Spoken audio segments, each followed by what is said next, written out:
প্রধানমন্ত্রী নরেন্দ্র মোদী এবং বাংলাদেশের প্রধান উপদেষ্টা ডক্টর মোহাম্মদ ইউনূস ব্যাংককে বিমস্টেক শীর্ষ সম্মেলনের সাইডলাইনে এক দ্বিপাক্ষিক বৈঠক করেছেন।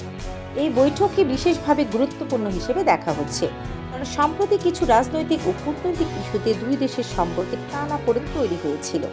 ভারতের পররাষ্ট্রমন্ত্রী এস জয়শঙ্কর এবং জাতীয় নিরাপত্তা উপদেষ্টা অজিত ডোভালও এই বৈঠকে উপস্থিত ছিলেন।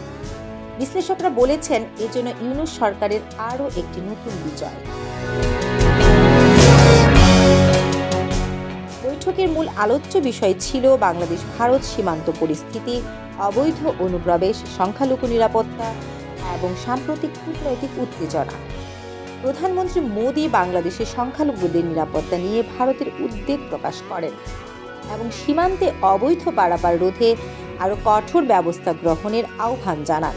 তিনি বলেন, সীমান্তে কঠোর নজরদারি প্রয়োজন এবং বিশেষ করে রাতে অবৈধ পারাপার বন্ধ করতে হবে। সম্প্রতি ডক্টর মোহাম্মদ ইউনূসের কিছু বক্তব্যের ফলে ভারতীয় রাজনৈতিক মহলে প্রতিক্রিয়া তৈরি হয়েছিল। প্রধানমন্ত্রী মোদী এই প্রসঙ্গে তার উদ্বেগ প্রকাশ করে বলেন, পরিবেশ নষ্ট করে এমন বক্তব্য থেকে বিরত থাকা উচিত, কারণ এটি আমাদের দ্বিপাক্ষিক সম্পর্কে নেতিবাচক প্রভাব ফেলে।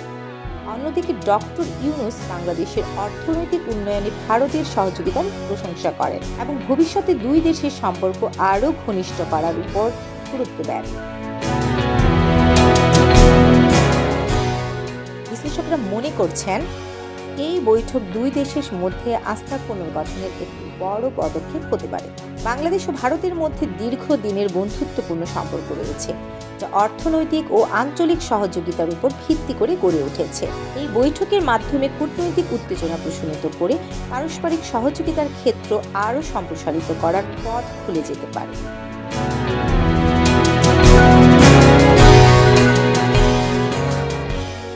দেশ ও বিদেশের বিভিন্ন খবরাখবর এবং জনপ্রিয় ভ্রমণ স্পটগুলো সম্পর্কে জানতে LA বাংলা টিভির ইউটিউব চ্যানেলটি সাবস্ক্রাইব করুন। একই সঙ্গে নোটিফিকেশন পেতে ক্লিক করুন চ্যানেলের বেল আইকনটিতে।